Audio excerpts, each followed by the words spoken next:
Avstraliyada yaşaydigan peshqadam Uyg'ur ziyolisi ataqlıq şair Uyg'urlarning 20 asr va hatto 21 asrning boshlaridagi siyosiy hayotining shohidi Ahmad Egamberdi apandi o'z kechmish kitobini Hayot manzillari nomida Istanbulda nashr qildirgan edi. Ammo 1936-yili Jimisarda tug'ilib, balaliq, yoshlik hayotini Urumchida o'qish xizmat bilan o'tkazgan va Toshkentda oliy maktab bitirgan, 10 necha yil Xitoy turmalarida yotgan, 80-yillardan e'tiboran muhojirat hayotini boshlagan Ahmad Egamberdi apandining bevosita o'z beshidan o'tkazgan Uyg'ur xalqining siyosiy, ijtimoiy va madaniyat qismatlarini uning o'z eg'izidan anglash o'zgachidir. Tarix va bugun sahifamizning bu qatim qismida u o'z bayonlarini 1950-yillardagi Uyg'urlarning siyosiy, milliy va madaniyat uyg'unishlari ham ideyaviy fikrlariga bag'ishladi. Hurmatli Ahmad Egamberdi aka, 1949-yilning oxirlarida Xitoy kommunistlari Uyg'ur elini ishg'ol qilgan vaqtlarda siz taxminan 14-15 yoshlarda bo'lishingiz mumkin. 50-yillarda siz bu Şinjan institutiga o'qish kirgan vaqtlaringiz taxminan 20 yoshlar atrofida bo'lishingiz mumkin. Demak, shu vaqtlardagi nurg'un voqealar sizning beshingizdan o'tdi va shu voqealarga bevosita shohid bo'ldingiz. 1950-yildan toki shu 55-yillargacha bo'lgan oraliqda Uyg'urlarda bir milliy uyg'unish bo'ldimi? Uyg'urlardagi bu milliy uyg'unishlar qanday bo'ldi? 1949-yili 10-aydagi kommunist Xitoy ishg'oliyatidan keyin jamiyat Sharqiy Turkiston jamiyatida bir mezgillik tinchlik, muqimlik maydonga kelishi bilan Sharqiy Turkistondagi Uyg'urlarni asos qilgan millatlarning o'zining tirishchanligi bilan siyosiy, iqtisodiy, sanoat, madaniy ma'arif, adabiyot, san'at sohalarida dastlabki natijalarga ko'zga ko'rinarlik g'alabalarga erishdi. Qandaqda buning sabab omillari bo'lishi mumkin? Sizningcha qandaq sabab omillar bor? Bu haqda ozroq tushuncha bersangiz. Bu ahvol G'uljida qurilgan ikki jumhuriyatda ishlagan milliy kadrlarning jamiyatdagi siyosiy, ma'muriy o'rinlarda rahbarlik o'rinni birinchi o'rinda bo'lmasimi ikkinchi o'rinni egallashi bilan shu ikkinchi jumhuriyatimiz vaqtida qo'yilgan siyosatlarning ruhi shu kadrlarninki so'zlari, harakatlari bilan Sharqiy Turkistonda o'zining kuchini ko'rsatishga boshladi. Bo'pmi jamiyatda Uyg'urlarni asos qilgan, gavda qilgan, Uyg'urlarni asos qilgan yerlik millatlarninki ruhiy qiyofati ham milliy qadariyatlarini o'zlarining qadrlash, uni asrash, saqlash masalalarida xili cho'ng masala ko'rilishga boshladi. Ko'p rahmat sizga, hurmatli Ahmad Egamberdi apandim. Siz ana shu 50-yillarda qanday faoliyatlar bilan shug'ullandingiz? Cho'qim siz oliy maktablarda o'qidingiz, qaysi maktablarda o'qidingiz? Shu tarixiy voqealarga qanday shohid bo'ldingiz? Bu vaqtda ozroq tushuncha bersangiz. Men shu chaqda Şinjan institutida o'qiyotgan vaqtim o'quvchilarimizga Xitoy klassik adabiyotlari o'tishga boshlagan. Ashundaq bir vaqtlarda o'quvchilarda o'zining tarixini bilishga qiziqish, ham shuni talab qilish ahvollari bo'lgan. Masalan, hattoki bizning fakultetdagi bizning qarindoshlarimiz, o'quvchilarimiz, saboqdoshlarimiz Xitoy klassik adabiyotiga hattoki fakultetimizningki siyosiy komissari Shodingan degan Xitoy kiratdi. Shu Xitoyga norozilik qilib hattoki sinfdan quvlab chiqarayotgan ahvollar bo'lgan.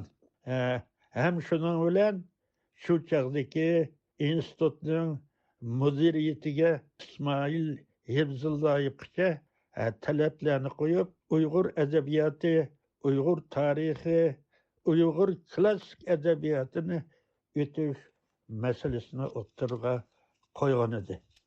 Bu ahvollarda masalan bo'pmi hamda sanoat ishlab chiqarishi, boshqa ahvollarni aytmasakmi, jamiyatniki usti qurilmasi bo'lgan madaniyat, san'at, ma'rif sohalarida hali cho'ng o'zgarishlar paydo bo'lishga boshlagan.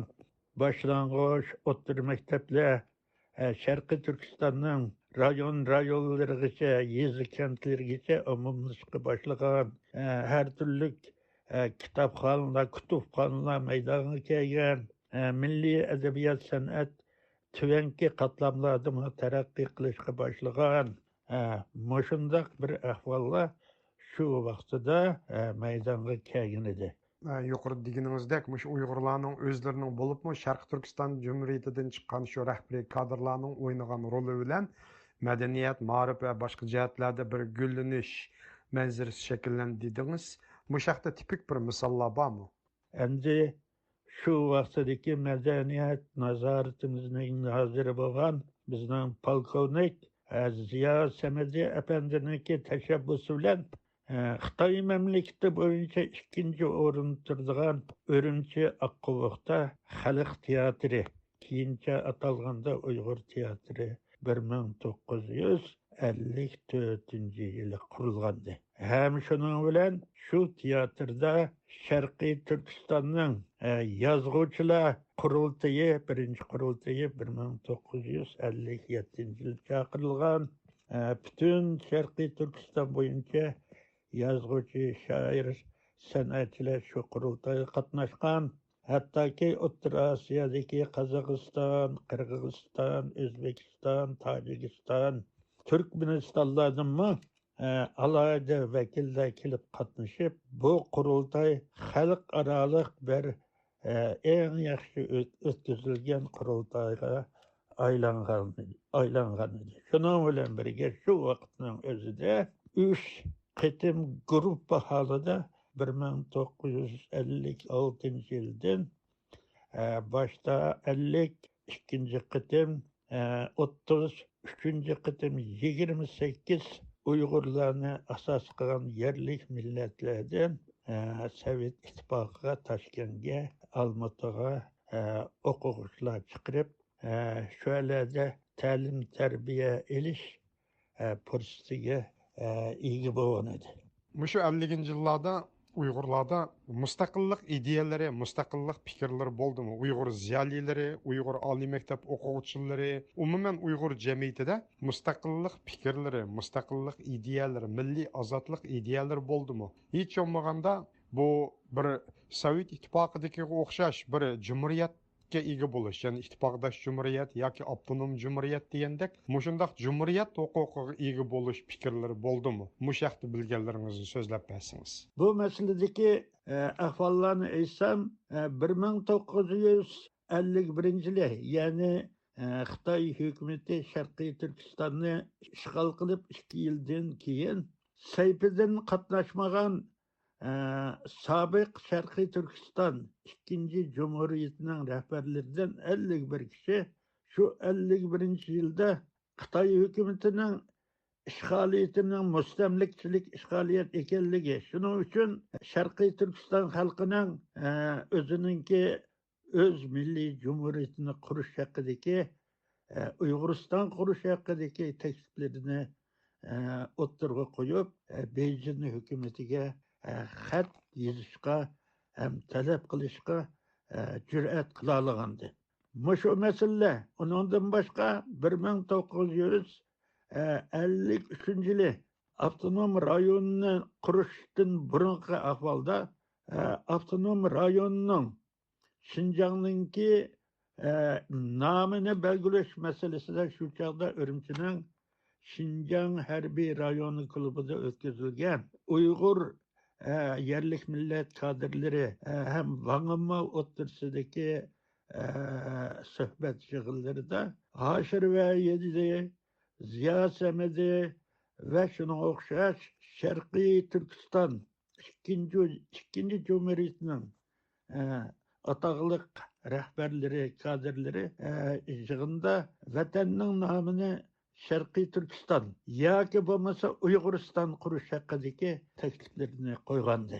Lekin bu takliflar Tulka Hiligar Vang'amovning har xil sabablari bilan Mao Zedong'ninki suiqasdlari bilan bu talablar amalga oshmagan. Hürmetli Ahmet İgenberdi efendim. Şu Şinjan İnstitutudaki o'quvchilar orasidami ashundoq bir mustaqil jumuriyat qurish yoki Sovet ittifoqidek bir ittifoqdosh jumuriyat bo'lib, Uyg'urlarning o'z oldiga o'zlarini boshqarish huquqiga erishishiga oid fikr talablar bo'lganmi? Bu vaqt so'zlab bersangiz. Masalan, men 1956 yili Şinjan atalmış Şinjan institutini tugatgandan keyin maktabga aspirant ham o'qituvchi bo'lib qoldim. Men rahbarlik qilgan, mas'ul bo'lgan 1-yillik sinfda Abdukerim Ahmed deydigan o'quvchim bo'lgan. Hatto o'quvchilar orasida Sharqiy Turkistonning, Uyg'uristonning mustaqil bo'lishini xohlaydigan, erkin ozoda bir jumhuriyat bo'lishini xohlaydigan edilar. Shu vaqtlarda keng tarqalgan.